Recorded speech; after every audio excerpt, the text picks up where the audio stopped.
More Singaporeans could own cars, and the cars could be cheaper up front, but only if we are willing to pay to use them.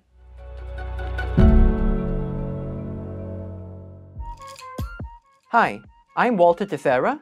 I'm an Associate Professor of Economics at the Singapore University of Social Sciences. Certificate of Entitlement, or COE prices in Singapore have always been high, but last year, they breached the $100,000 mark for more than a couple of bids in a row, and Singaporeans were wondering, could they ever afford to own a car?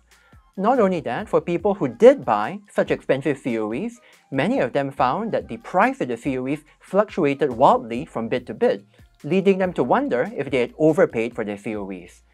COE prices are set by supply and demand.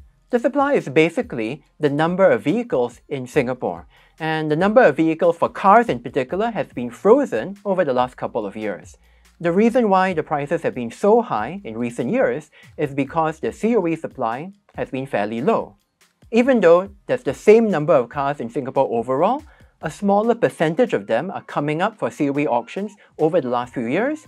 A higher percentage will be coming up in the coming years.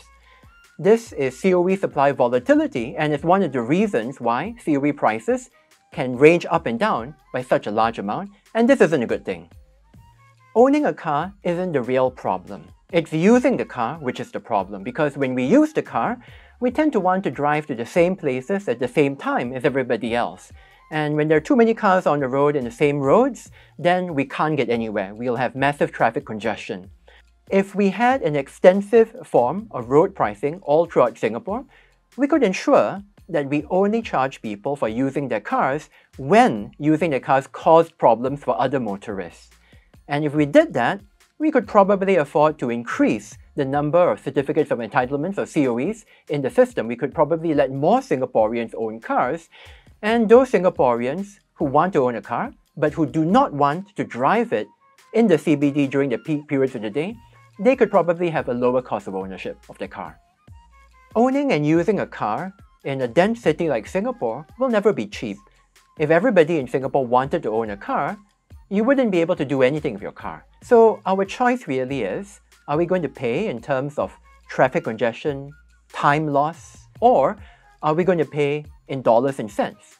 And I think for many of us, we might be willing to pay a bit more in terms of dollars and cents if we can use our cars reliably, if they actually enhance our lives when we want to use them.